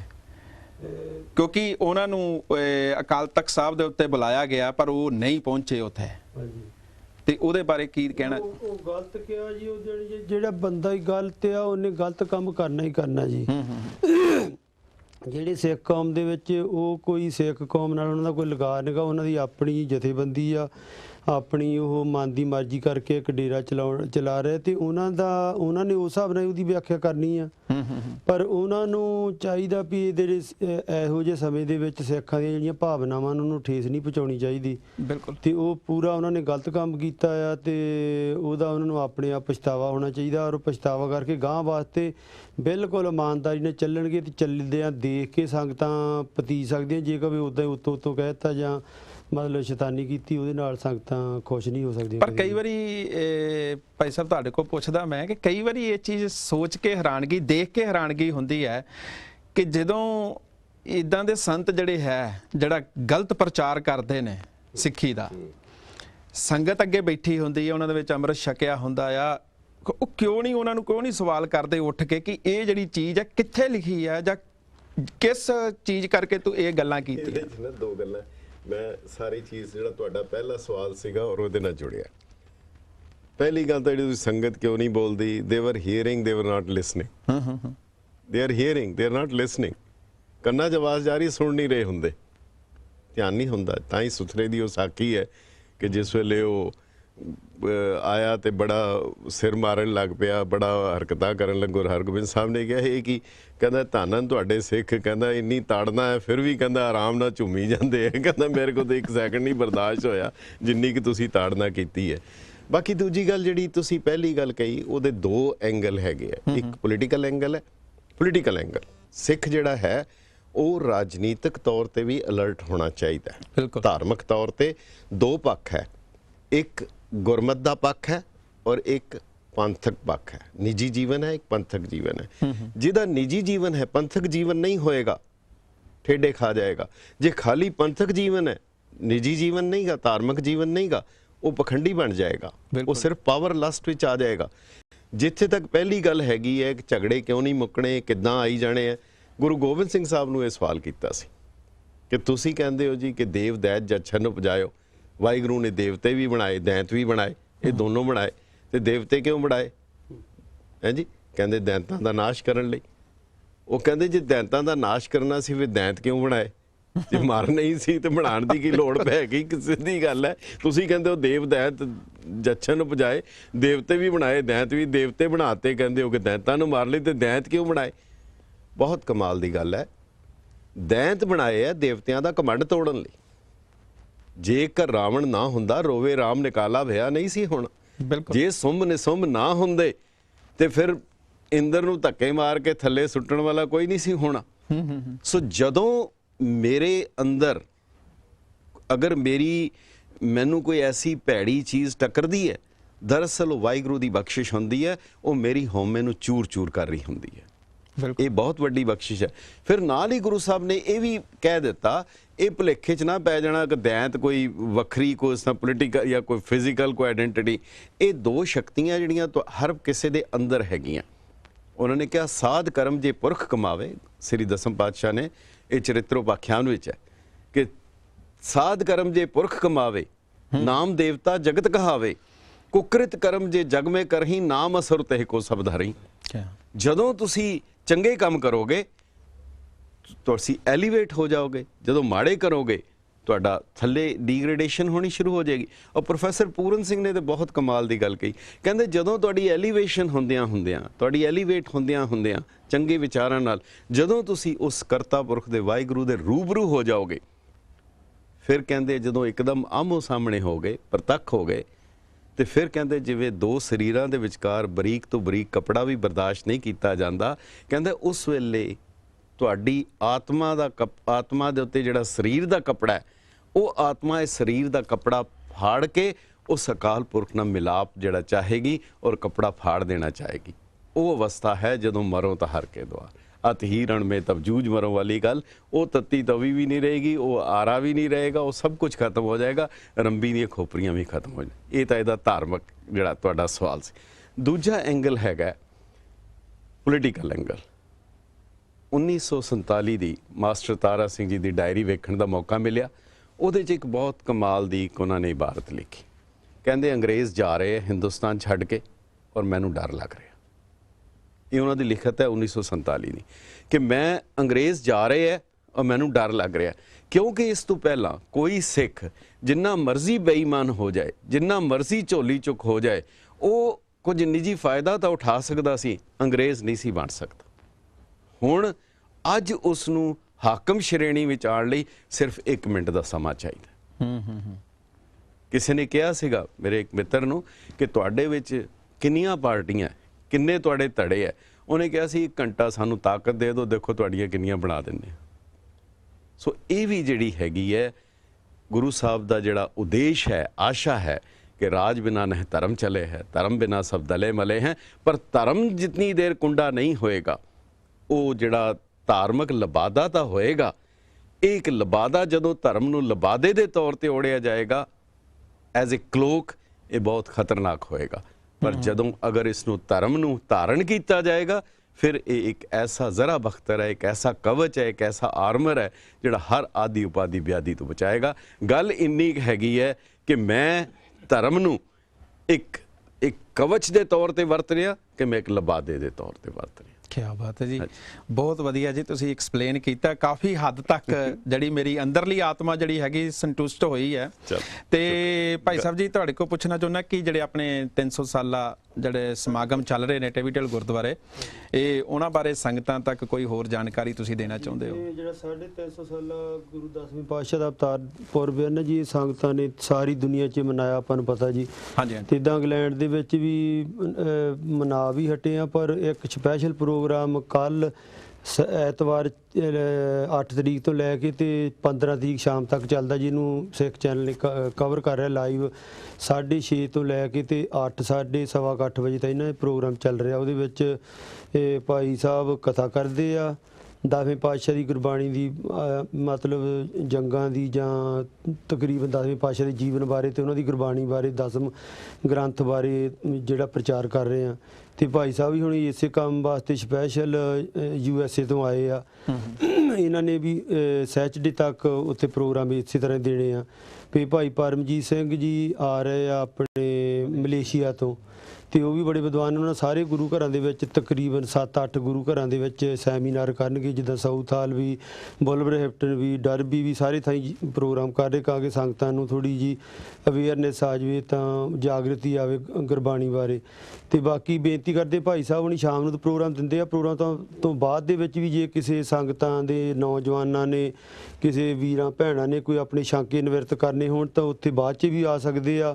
ਜੇ ਦਿਨੇ ਨੂੰ ਇੱਥੋਂ 10-20 ਮੀਲ ਕਿਤੇ ਦੂਰ ਵੀ 10-20 ਮਤਲਬ ਸਿੱਖ ਕੋਈ ਸੁਹਿਰਦ ਇਕੱਠੇ ਹੋ ਜਾਣ ਤੇ ਅਸੀਂ ਇਹਨਾਂ ਨੂੰ ਉੱਥੇ ਲਿਜਾ ਕੇ ਵੀ ਗੱਲਬਾਤ ਕਰਾ ਸਕਦੇ, ਕਿਉਂਕਿ ਆਪਾਂ ਨੂੰ ਇਹਨਾਂ ਦਾ ਉੱਥੋਂ ਲਾਹਾ ਲੈਣਾ ਚਾਹੀਦਾ, ਕਿਉਂਕਿ ਮੀਡੀਆ ਦੇ ਵਿੱਚ ਬੜਾ ਵਿਚਰਦੇ ਰਹੇ ਆ। USA 'ਚ ਵੀ ਟੈਲੀਵਿਜ਼ਨਾਂ ਦੇ ਉੱਤੇ, YouTube ਦੇ ਉੱਤੇ ਵੀ, ਤੇ ਸੰਤ ਸਿਪਾਹੀ ਦੀ ਤੁਹਾਨੂੰ ਪਤਾ ਸੇਵਾ ਕਰਦੇ ਰਹੇ ਪੰਜਾਬ ਦੇ ਵਿੱਚ ਵੀ, ਤੇ ਬਹੁਤ ਚੜ੍ਹਦੀ ਕਲਾ ਵਿੱਚ ਆ। ਕਿਉਂਕਿ ਜਿੱਦਾਂ ਆਪਾਂ ਕੈਂਪ ਲੱਗ ਰਹੇ ਆ ਵੀ ਕੋਈ ਕੈਂਸਰ ਦਾ ਕੈਂਪ ਆ, ਕੋਈ ਸ਼ੂਗਰ ਦਾ ਆ, ਜਾਂ ਹੋਰ ਬਿਮਾਰੀਆਂ ਆਉਂਦੀਆਂ, ਉਹਦੇ ਇਲਾਜ ਵਾਸਤੇ ਆਪਾਂ ਬਹੁਤ ਯਤਨ ਕਰਦੇ ਹਾਂ ਕਿ ਆਪਣੀ ਸਿਹਤ ਤੰਦਰੁਸਤ ਹੋਵੇ। ਇਹ ਵੀ ਜਿਹੜੇ ਸੈਮੀਨਾਰ ਕਰਨੇ, ਪ੍ਰਚਾਰ ਕਰਨਾ, ਇਹ ਵੀ ਆਪਾਂ ਨੂੰ ਜਿਹੜੇ ਭੁਲੇਖੇ ਪਾਏ ਜਾਂਦੇ ਆ, ਜਿਹੜੀਆਂ ਕਈ ਬਿਮਾਰੀਆਂ ਲੱਗ ਗਈਆਂ, ਉਹਦੇ ਬਾਰੇ ਅਵੇਅਰ ਕਰਨਾ ਪੈਂਦਾ ਆਪਾਂ ਨੂੰ। ਕਿਉਂਕਿ ਆਮ ਤੌਰ ਤੇ ਪ੍ਰਚਾਰ ਜਿੱਦਾਂ ਆਪਾਂ ਕਹਿੰਦੇ ਉਲਟ ਜਿਹਾ ਹੋਣ ਲੱਗ ਪੈਂਦਾ। ਸ਼ੂਗਰ ਦੀ ਬਿਮਾਰੀ ਆਮ ਤੌਰ ਤੇ ਬਹੁਤ ਆ, ਪਰ ਜੇ ਕਿਸੇ ਨੂੰ ਪੁੱਛੋਗੇ ਭਾਈ ਸਾਹਿਬ ਜੀ ਆਹ ਚੀਜ਼ ਛਕ ਲਓ, ਪਰੌਠਾ ਛਕ ਲਓ, ਨਹੀਂ ਜੀ ਪਰੌਠੇ 'ਚ ਸ਼ੂਗਰ ਹੁੰਦੀ ਆ। ਅਸਲ 'ਚ ਪਰੌਠੇ 'ਚ ਸ਼ੂਗਰ ਨਹੀਂ ਗੀ, ਸ਼ੂਗਰ ਉਹਦਾ ਸਿਸਟਮ ਖਰਾਬ ਹੋਇਆ ਉਹਨੂੰ ਆ, ਪਰੌਠਾ ਸਾਰਿਆਂ ਨੂੰ ਨਹੀਂ ਸ਼ੂਗਰ ਕਰਦਾ। ਬਿਲਕੁਲ ਇੱਦਾਂ ਹੀ ਗੁਰਬਾਣੀ ਦੀ ਜਿਹਨਾਂ ਨੂੰ ਅਲਰਜੀ ਆ, ਸਮਝ ਨਹੀਂ ਗਈ ਗੁਰਬਾਣੀ 10ਵੇਂ ਪਾਤਸ਼ਾਹ ਦੀ ਬਾਣੀ ਦਾ, ਉਹਨਾਂ ਨੂੰ ਪਤਾ ਕੋਈ ਨਹੀਂ, ਕਿਉਂਕਿ ਉਹਨਾਂ ਨੂੰ ਸ਼ਾਂਕੇ ਪਾਈ ਜਾਂਦੇ ਆ ਤੇ ਉਹਨਾਂ ਦਾ ਸਿਸਟਮ ਖਰਾਬ ਕੀਤਾ ਜਾਂਦਾ। ਤੇ ਉਹ ਵੀ ਕਹਿੰਦੇ 10ਵੇਂ ਪਾਤਸ਼ਾਹ ਦੀ ਬਾਣੀ 'ਚ ਆਹ ਲਿਖਿਆ, ਅਸਲ 'ਚ ਉਹਨਾਂ ਨੂੰ ਪਤਾ ਨਹੀਂਗਾ। ਉਸ ਵਾਸਤੇ ਅਸੀਂ ਇਹਨਾਂ ਨੂੰ ਉੱਥੋਂ ਮੰਗਾਇਆ ਆ। ਭਾਈ ਸਾਹਿਬ ਵੀ ਹੈਗੇ ਆ, ਹੋਰ ਸੰਗਤਾਂ 'ਚ ਵਿਦਵਾਨ ਆ, ਪਰਮਜੀਤ ਸੋਹਣੀ ਵੀ ਉੱਥੋਂ ਆ ਰਹੇ, ਉਹ ਤੁਹਾਨੂੰ ਬੜੇ ਵਧੀਆ ਤਰੀਕੇ ਨਾਲ ਸਵਾਲ ਜਵਾਬ ਕਰਨਗੇ, ਕਿਉਂਕਿ ਇਹ ਬੜੇ ਠਰਮੇ ਦੇ ਨਾਲ, ਜਾਬਤੇ ਦੇ ਨਾਲ, ਬੜੇ ਪ੍ਰੇਮ ਦੇ ਨਾਲ ਐਕਸਪਲੇਨ ਕਰਦੇ ਆ। ਆਮ ਤੌਰ ਤੇ ਜਿਹੜੇ 10ਵੇਂ ਪਾਤਸ਼ਾਹ ਦੀ ਬਾਣੀ ਤੇ ਕੈਂਤੂ ਪ੍ਰੰਤੂ ਕਰਨ ਵਾਲੇ ਨਾ ਜੀ ਕਈ, ਤੇ ਉਹਨਾਂ ਦਾ ਅਸੀਂ ਹਾਲ ਦੇਖਿਆ, ਉਹਨਾਂ ਨੂੰ ਕਹਿਣਗੇ ਜੀ ਤੁਸੀਂ ਫਲਾਨਾ ਸਿੰਘ ਆ, ਵੀਡੀਓ ਬਣੀਆਂ ਜੀ। ਨਹੀਂ ਜੀ ਮੈਂ ਤਾਂ ਉਸ ਬੰਦੇ ਨੂੰ ਜਾਣਦਾ ਨਹੀਂ ਹਜੇ ਕਿ ਬੰਦਾ ਉਹ ਹੁੰਦਾ ਜਿਹੜਾ ਗੁਰੂ 10ਵੇਂ ਪਾਤਸ਼ਾਹ ਦੀ ਬਾਣੀ ਤੇ ਕਿੰਤੂ ਕਰਦਾ, ਆਪਣੇ ਆਪ ਨੂੰ ਵਿਦਵਾਨ ਸਮਝਦਾ, ਬੁੱਕਾਂ ਲਿਖਦਾ, ਬੜਾ ਆਪਣੇ ਆਪ ਦੇ ਲੋਕ ਸਪੋਰਟਰ ਵੀ ਮਾੜੇ ਮੋਟੇ ਹੁੰਦੇ ਆ ਚੋਰੀ ਚਾਰੀ, ਹੈ ਨਾ। ਪਰ ਜਦੋਂ ਉਹਨੂੰ ਪੁੱਛਦੇ ਭਾਈ ਸਾਹਿਬ ਤੁਸੀਂ ਉਹ ਬੰਦੇ ਨੇ ਕਿ ਨਹੀਂ ਜੀ ਮੈਂ ਤਾਂ ਉਸ ਬੰਦੇ ਨੂੰ ਜਾਣਦਾ ਨਹੀਂ, ਮੈਂ ਤਾਂ ਬੰਦਾ ਦੇਖਿਆ ਹੀ ਨਹੀਂ, ਉਹ ਤਾਂ ਇੱਥੇ ਰਹਿੰਦਾ ਨਹੀਂ, ਮੈਂ ਤਾਂ ਉੱਥੇ ਰਹਿੰਦਾ। ਯਾਨੀ ਇੰਨੀ ਕੁ ਜ਼ਰੂਰਤ ਹੈ ਨਾ ਲੋਕਾਂ 'ਚ। ਇਸ ਕਰਕੇ ਅਸੀਂ ਬੇਨਤੀ ਕਰਦੇ ਹੁੰਦੇ ਵੀ ਜਿਹੜੇ ਆਪਾਂ ਸੱਚ ਦਾ ਪ੍ਰਚਾਰ ਕਰਦੇ, ਹੁਣ ਚੈਨਲ ਚੱਲਦਾ ਸਿੱਖ ਚੈਨਲ, ਹੁਣ ਆਪਾਂ ਚੋਰੀ ਤੇ ਨਹੀਂ ਚੱਲਦੇ। ਹੁਣ ਚੋਰੀ ਚੀਜ਼ਾਂ ਚੱਲਦੀਆਂ ਗੈਰੇਜ 'ਚ ਬਹਿ ਕੇ ਭਰੀ ਜਾਣੀਆਂ ਗੱਲਾਂ, ਦੋ ਚਾਰ ਉਹਨੂੰ ਲਿਖਦੇ ਸਿੱਖਾਂ ਦੀ ਬਾਇਸ ਆ ਫਲਾਨੀ, ਇਹ ਚੀਜ਼ਾਂ ਨਾਲ ਕੁਝ ਨਹੀਂ ਹੁੰਦਾ। ਚੋਰੀ ਦੇ ਪੁੱਤ ਕਦੀ ਤਕੜੇ ਨਹੀਂ ਹੁੰਦੇ। ਤੁਸੀਂ ਪ੍ਰੇਮ ਦੇ ਨਾਲ, ਠੀਕ ਹੈ, ਗਾਲਾਂ ਮੁੱਕ ਜਾਂਦੀਆਂ ਹੁੰਦੀਆਂ, ਸਿਫਤਾਂ ਨਹੀਂ ਮੁੱਕਦੀਆਂ। ਅਕਾਲ ਪੁਰਖ ਦੀਆਂ ਆਪਾਂ ਸਿਫਤਾਂ ਕਰਨੀਆਂ, ਗੁਰਬਾਣੀ ਦੇ ਛਾਂਕੇ ਜਿੰਨੇ ਕਢਾਉਣੇ ਆ, 7 ਦਿਨ ਹੈਗੇ ਆ। ਅਸੀਂ ਉਰਾਂ ਪਰਾਂ ਹੋਰ ਗੁਰੂ ਘਰਾਂ 'ਚ ਪ੍ਰੋਗਰਾਮ ਅਸੀਂ ਮਿਸ ਵੀ ਕਰ ਸਕਦੇ ਆਪਣੇ ਗੁਰੂ ਘਰ ਪ੍ਰੋਗਰਾਮ, ਪਰ ਇਹਨਾਂ ਨੂੰ ਅਸੀਂ ਉੱਥੇ ਜ਼ਰੂਰ ਪਹੁੰਚਾਵਾਂਗੇ। ਫਿਰ ਕੋਈ ਇੱਦਾਂ ਨਹੀਂ ਹੈਗਾ ਵੀ ਤੁਸੀਂ ਬੇਝਿਜਕ ਹੋ ਕੇ ਜਿਹੜੀਆਂ ਮਰਜ਼ੀ ਗੱਲਾਂ ਪੁੱਛ ਸਕਦੇ, ਫੋਨ ਤੇ ਹੀ ਪੁੱਛ ਸਕਦੇ ਆ।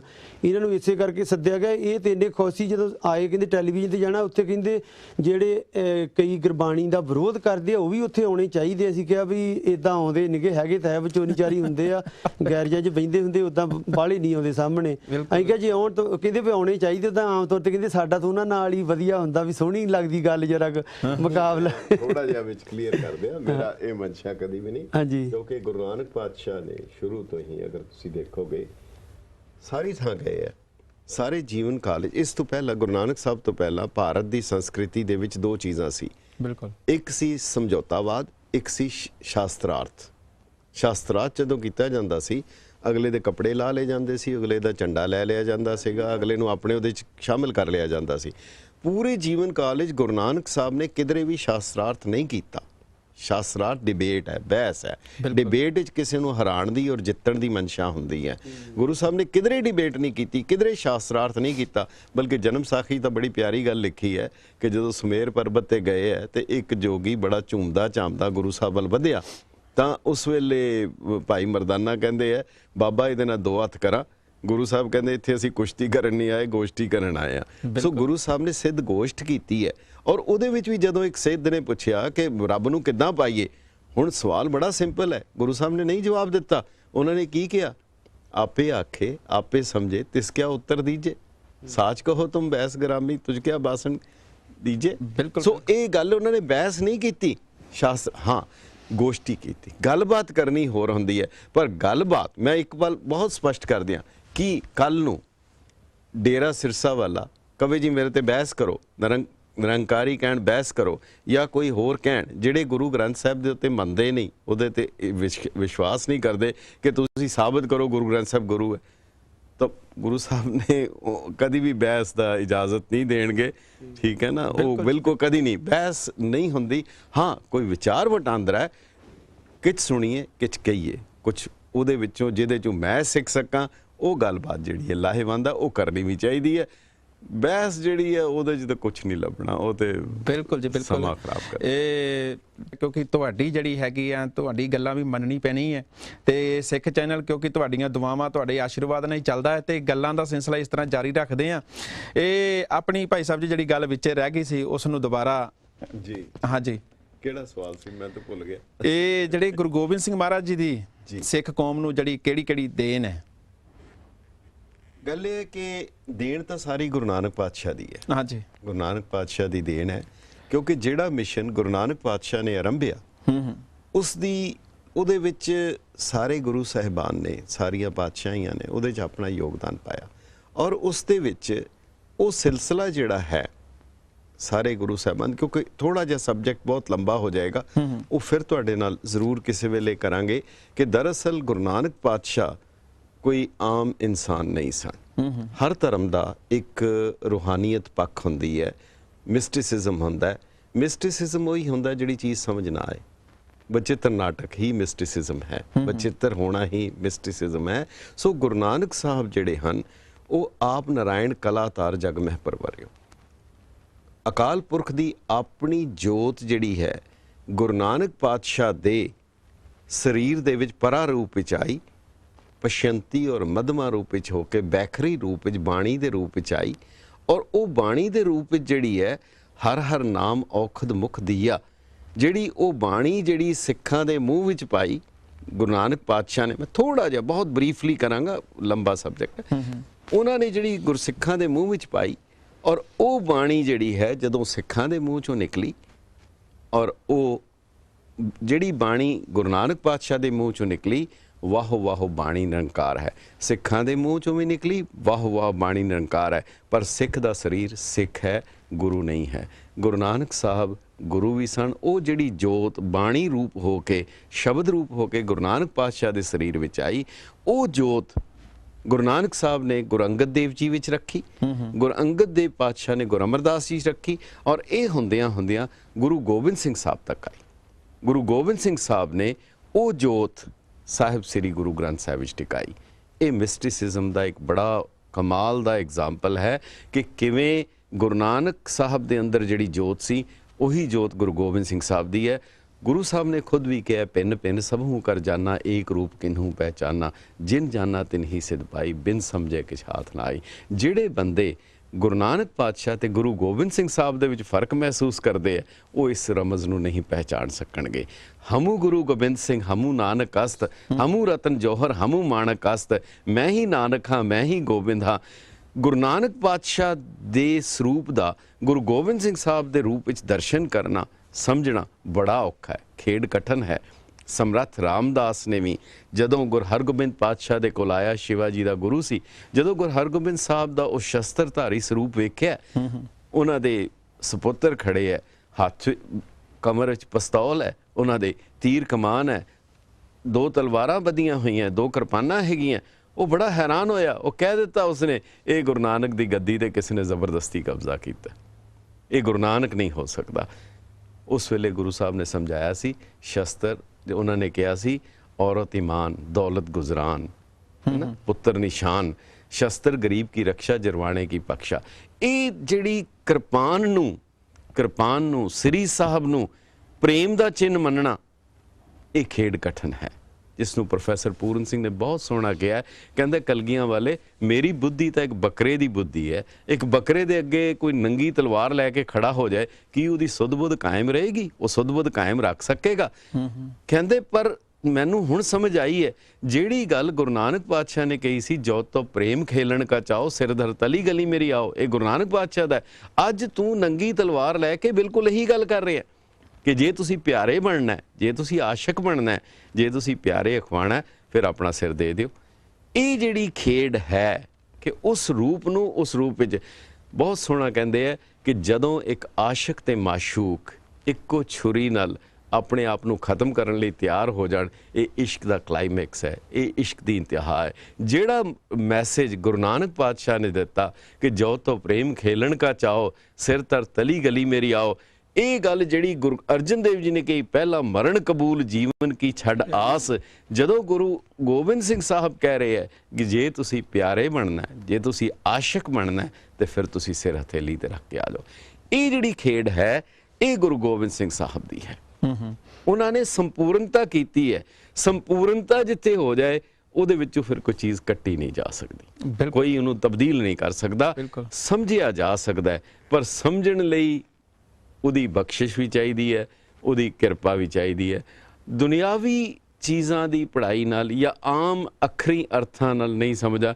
ਮੈਨੂੰ ਯਾਦ ਹੈ, ਸਕੂਲ ਵਿੱਚ ਮੈਂ ਪੜ੍ਹਦਾ ਸੀ ਤੇ ਇੱਕ ਉਹ ਮਾਸਟਰ ਨੇ ਉਹ ਦੱਸਿਆ ਜੀ, ਕਬੀਰ ਦਾ ਦੋਹਾ ਹੈ कि चलती चक्की देख के खड़ा कबीरा रोए, 2 पाटन के बीच में बाकी बचा ना कोए।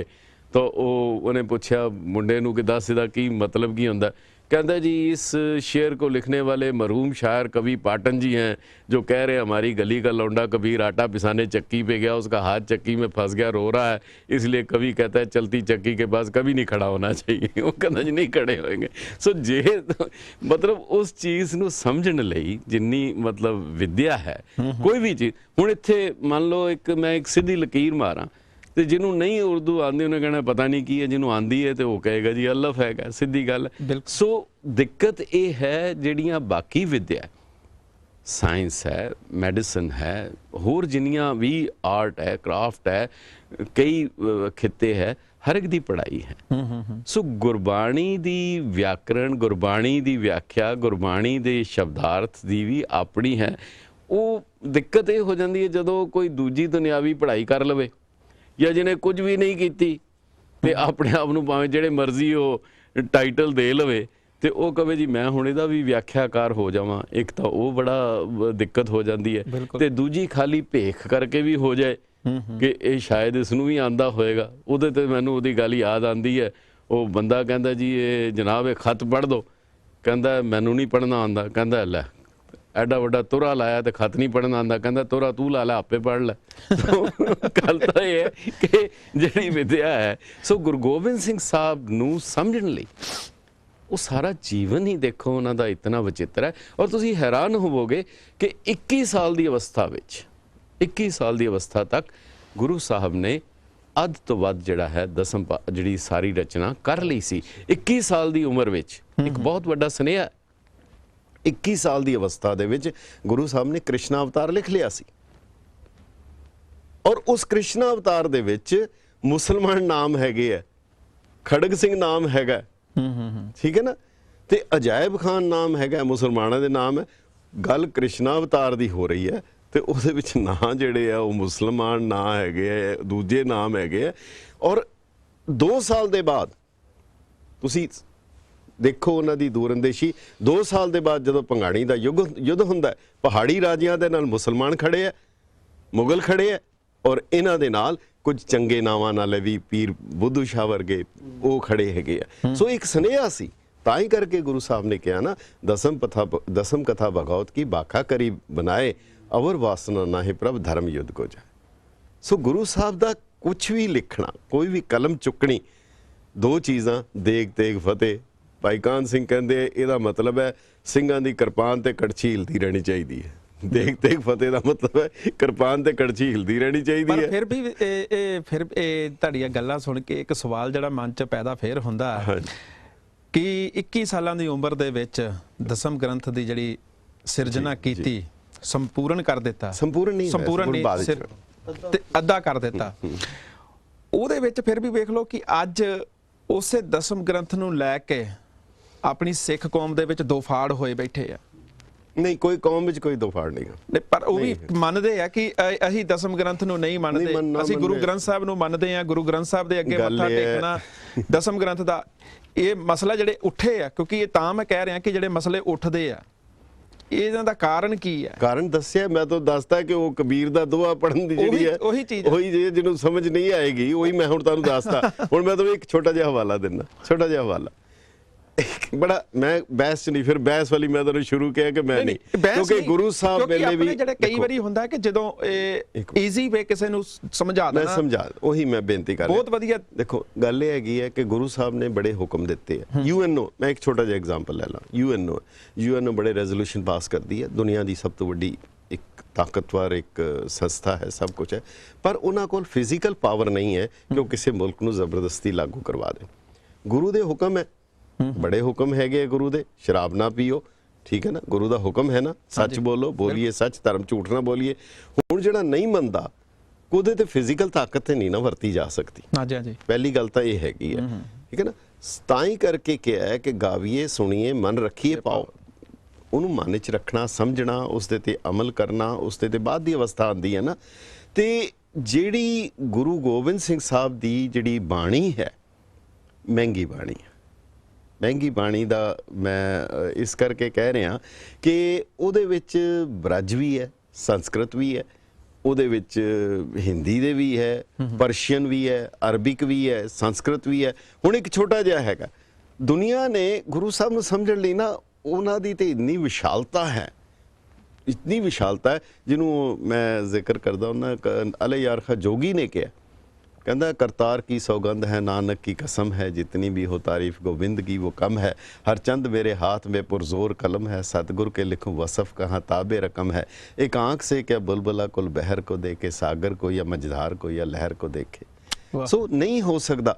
गुरु गोबिंद सिंह साहब दी एक किसी ने ना बड़ा छोटा जिहा सवाल किया, ਉਹਦੇ ਵਿੱਚ ਅੰਮ੍ਰਿਤ ਛਕਾਣ ਦਾ ਜ਼ਿਕਰ ਨਹੀਂਗਾ, ਹਾਂਜੀ, ਉਹਦੇ ਵਿੱਚ ਮਤਲਬ ਹੈ ਨਹੀਂ, ਚਮਕੌਰ ਦੀ ਜੰਗ ਦਾ ਜ਼ਿਕਰ ਨਹੀਂਗਾ, ਫਲਾਣਾ ਨਹੀਂਗਾ।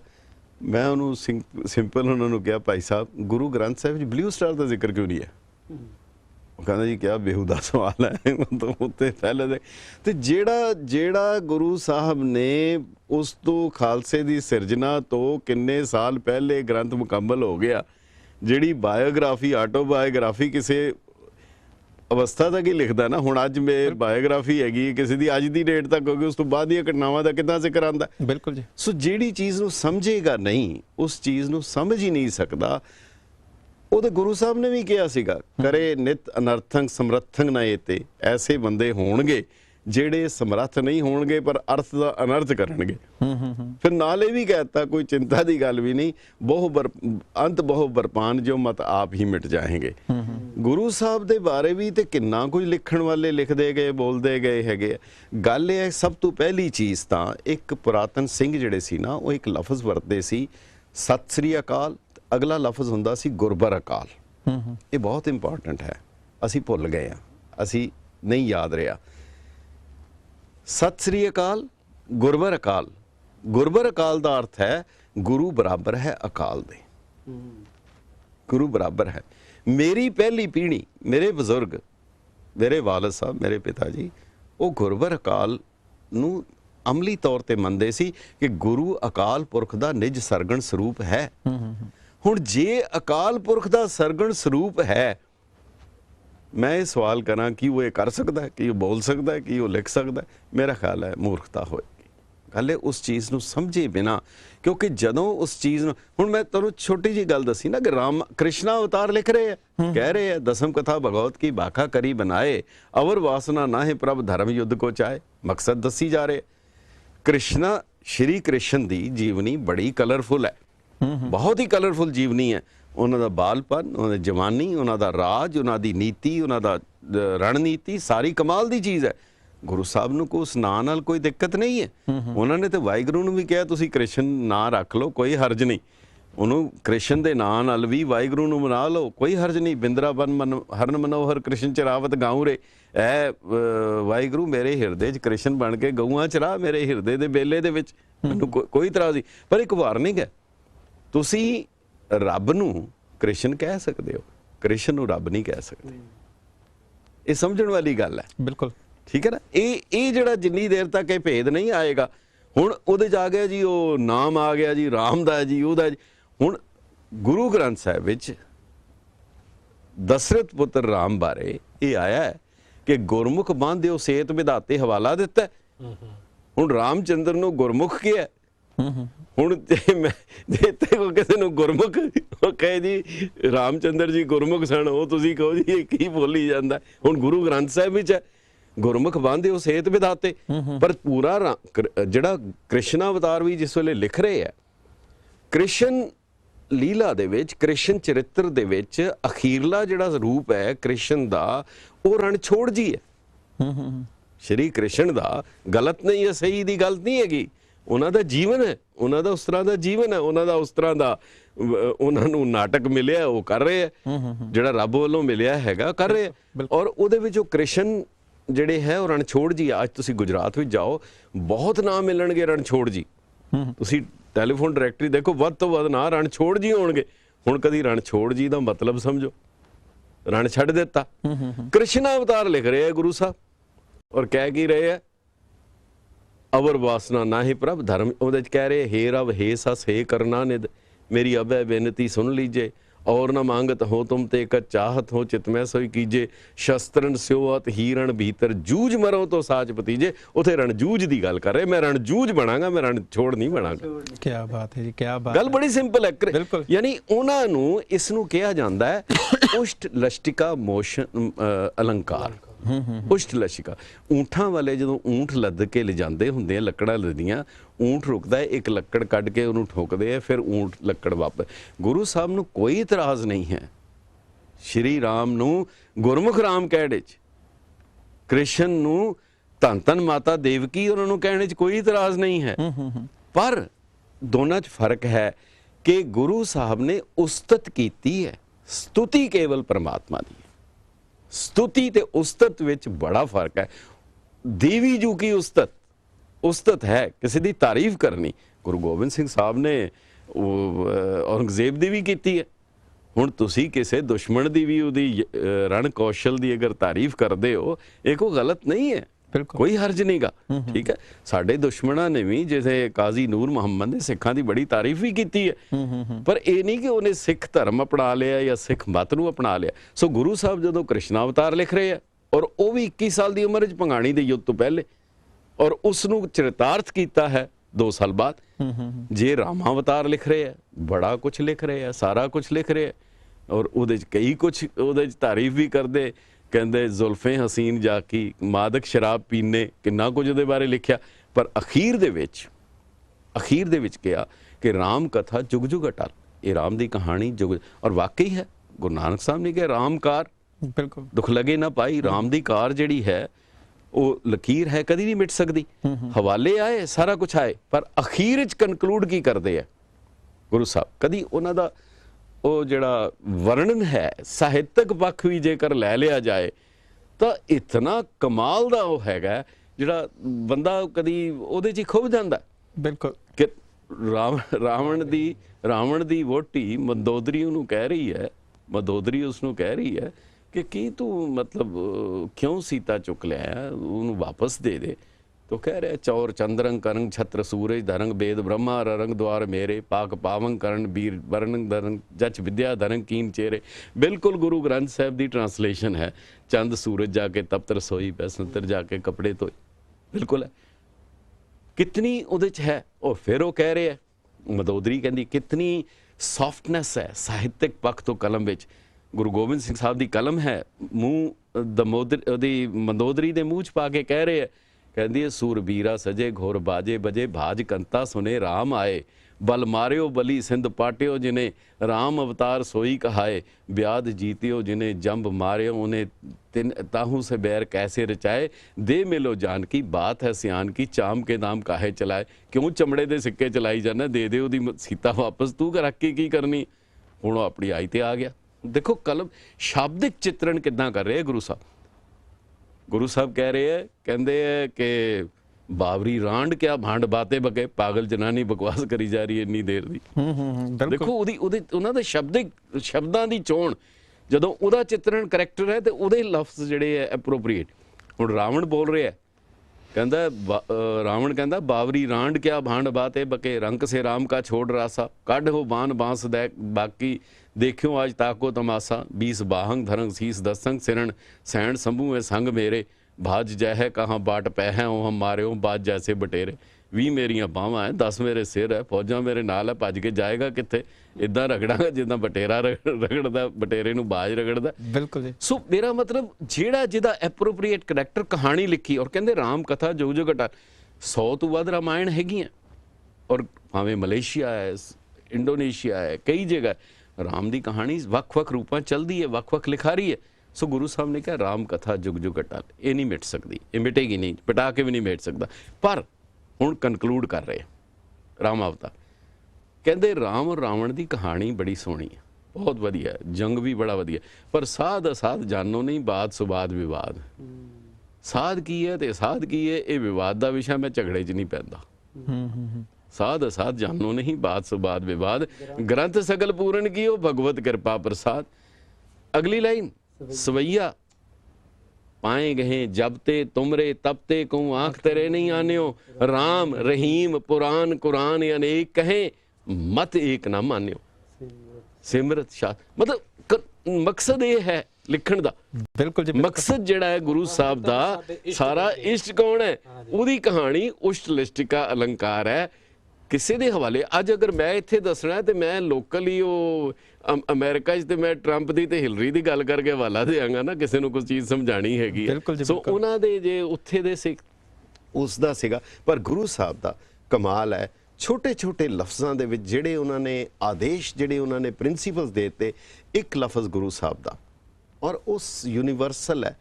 वो कहंदे खड़ग हाथ जिन तजो, ये भी चरित्रोपाख्यान चो है।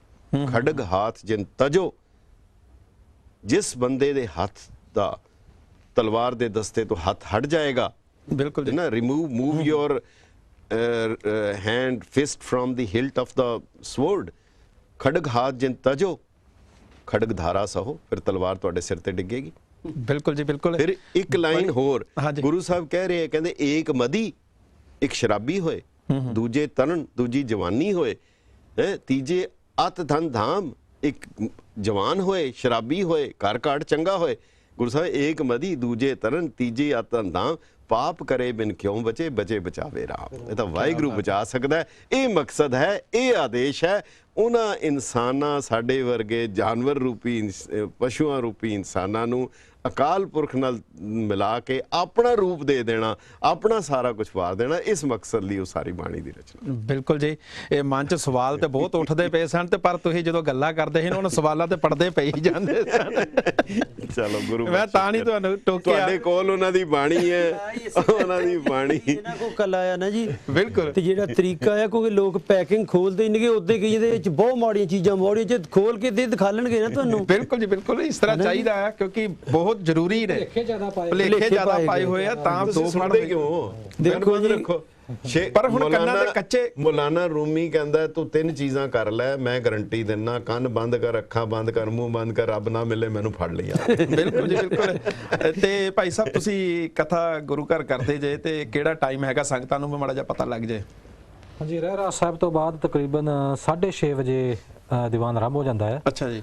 6:30 ਤੋਂ 7:10 40 ਮਿੰਟ ਤੱਕ ਪਹਿਲਾਂ ਮੇਰਾ ਟਾਈਮ ਹੁੰਦਾ ਕਥਾ ਦਾ, ਤੇ ਫਿਰ ਲਾਂਬਾ ਸਾਹਿਬ ਲੈਕਚਰ ਦੇਣਗੇ। ਅੱਛਾ ਜੀ। ਇਸ ਤਰ੍ਹਾਂ ਸ੍ਰੀ ਹਰਿਮੰਦਰ ਸਾਹਿਬ ਦੇ ਰਾਗੀ ਸਿੰਘ ਆਏ ਨੇ, ਹੋਰ ਵੀ ਜਥੇ ਸਾਡੇ ਕੋਲ ਭਾਈ ਗੁਰਕੀਰਤ ਸਿੰਘ ਹੋਰੀ, ਉਹ ਕੀਰਤਨ ਕਰਦੇ ਨੇ, ਤੇ ਤਕਰੀਬਨ ਕੋਈ 8:30 ਵਜੇ ਤੱਕ ਦੀਵਾਨ ਸਾਰਾ ਚੱਲਦਾ ਹੈ। ਬਿਲਕੁਲ ਜੀ, ਬਿਲਕੁਲ। ਕੋਈ ਕਥਾ ਲੜੀਵਾਰ ਚੱਲਦੀ ਹੈ ਕਿ ਜਾਂ ਨੇ? ਕੱਲ ਤਾਂ ਮੈਂ ਟਾਪਿਕ ਇਹੀ ਸ਼ੁਰੂ ਕੀਤਾ ਸੀ ਵੀ ਦਸਮ ਪਾਤਸ਼ਾਹ ਨੂੰ ਬਾਣੀ ਉਚਾਰਨ ਕਰਨ ਦੀ ਲੋੜ ਜਿਹੜੀ ਉਹ ਕਿਉਂ ਪਈ ਹੈ, ਕੀ ਉਹਦਾ ਸ੍ਰੀ ਗੁਰੂ ਗ੍ਰੰਥ ਸਾਹਿਬ ਦੀ ਬਾਣੀ ਨਾਲੋਂ ਕੋਈ ਵਖਰੇਵਾ ਹੈਗਾ? ਜਾ ਕੇ ਬਿਲਕੁਲ ਕੋਈ ਵਖਰੇਵਾ ਨਹੀਂ। ਜੋ ਉਪਦੇਸ਼ ਸ੍ਰੀ ਗੁਰੂ ਗ੍ਰੰਥ ਸਾਹਿਬ ਦੀ ਬਾਣੀ ਦਾ ਆ, ਉਹੋ ਹੀ ਉਪਦੇਸ਼ ਦਸਵੇਂ ਪਾਤਸ਼ਾਹ ਦੀ ਪਾਵਨ ਬਾਣੀ ਦਾ ਆ, ਸ੍ਰੀ ਦਸਮ ਗ੍ਰੰਥ ਸਾਹਿਬ ਦੀ ਬਾਣੀ ਦਾ। ਉਹੀ ਆਸ਼ਾ, ਉਹੀ ਦੇਸ਼ ਹੈ। ਮੈਂ ਇਹ ਸਬਜੈਕਟ ਲੈ ਕੇ ਚੱਲਿਆ ਹੋਇਆ। ਬਿਲਕੁਲ ਜੀ। ਆਪਣਾ ਟਾਈਮ ਵੀ ਜਿਹੜਾ ਹੈਗਾ ਆ ਉਹ ਵੀ ਸਮਾਪਤੀ ਵੱਲ ਵੱਧ ਰਿਹਾ, ਤੇ ਮੈਂ ਆਏ ਹੋਏ ਜਿਹੜੇ ਪਤਵੰਤੇ ਸੱਜਣ ਨੇ, ਮਹਿਮਾਨ ਨੇ ਸਾਡੇ ਜਿਹੜੇ ਸਟੂਡੀਓ ਦੇ ਵਿੱਚ ਬੈਠੇ ਨੇ, ਜਿਨ੍ਹਾਂ ਦੇ ਕਰਕੇ ਮੈਨੂੰ ਵੀ ਬਹੁਤ ਕੁਝ ਸਿੱਖਣ ਨੂੰ ਮਿਲਿਆ, ਬਹੁਤ ਜਾਣਕਾਰੀਆਂ ਜਿਹੜੀਆਂ ਮਿਲੀਆਂ, ਜਿਹੜੀ ਚੀਜ਼ਾਂ ਦਾ ਮੈਨੂੰ ਖੁਦ ਨੂੰ ਨਹੀਂ ਸੀ ਪਤਾ ਹੈਗਾ, ਕਿ ਉਹ ਵੀ ਭਾਈ ਸਾਹਿਬ ਤੋਂ ਪਤਾ ਲੱਗਾ। ਤੇ ਬਾਕੀ ਸੰਗਤਾਂ ਨੂੰ ਵੀ ਅਪੀਲ ਕਰਦੇ ਆ ਕਿ ਗੁਰੂ ਘਰ ਪਹੁੰਚੋ। ਜਿਹੜੀ ਲੜੀਵਾਰ ਕਥਾ ਚੱਲ ਰਹੀ ਹੈ, ਜਿਸ ਟੌਪਿਕ ਤੇ ਵੀ ਕਥਾ ਭਾਈ ਸਾਹਿਬ ਨੇ ਸ਼ੁਰੂ ਕੀਤੀ ਹੋਈ ਹੈ, ਕਿਉਂਕਿ ਨਿੱਕੀਆਂ ਨਿੱਕੀਆਂ ਗੱਲਾਂ ਜਿਹੜੀਆਂ ਹੁੰਦੀਆਂ ਨੇ, ਜਿਹੜੀਆਂ ਆਪਣੀ ਜੀਵਨ ਨਾਲ ਜੋੜਨ ਦੀ ਲੋੜ ਹੁੰਦੀ ਹੈ। ਆਪਣੇ ਆਪ ਹੀ ਬੰਦਾ ਗੁਰੂ ਗ੍ਰੰਥ ਸਾਹਿਬ ਦੇ ਨਾਲ ਜੁੜ ਜਾਂਦਾ, ਜਦੋਂ ਨਿੱਕੀਆਂ ਨਿੱਕੀਆਂ ਗੱਲਾਂ ਆਪਣੇ ਇਸ ਤਨ ਦੇ ਨਾਲ ਜੋੜਾਂਗੇ, ਤੇ ਗੁਰੂ ਗ੍ਰੰਥ ਸਾਹਿਬ ਆਪਣੇ ਆਪ ਹੀ ਇਸ ਦਿਲ ਦੇ ਵਿੱਚ ਵਸ ਜਾਂਦੇ ਨੇ। ਤੇ ਪ੍ਰੋਗਰਾਮ ਕਿਸ ਤਰ੍ਹਾਂ ਦਾ ਲੱਗਾ? ਪ੍ਰੋਗਰਾਮ ਦੀ ਸਮਾਪਤੀ ਇੱਥੇ ਹੀ ਕਰਦੇ ਹਾਂ, ਤੇ ਜਰੂਰ ਆਪਣੇ ਫੀਡਬੈਕ ਭੇਜਿਓ ਜੇ, ਤੇ ਸਾਰਿਆਂ ਨੂੰ ਹੀ ਪਿਆਰ ਭਰੀ ਫਤਿਹ ਬੁਲਾਉਂਦੇ ਆ, ਤੇ ਨਾਲੇ ਆਏ ਹੋਏ ਪਤਵੰਤੇ ਸੱਜਣਾ ਨੂੰ ਵੀ ਫਤਿਹ ਬੁਲਾਉਂਦੇ ਆ ਜੀ। ਵਾਹਿਗੁਰੂ ਜੀ ਕਾ ਖਾਲਸਾ, ਵਾਹਿਗੁਰੂ ਜੀ ਕੀ ਫਤਿਹ।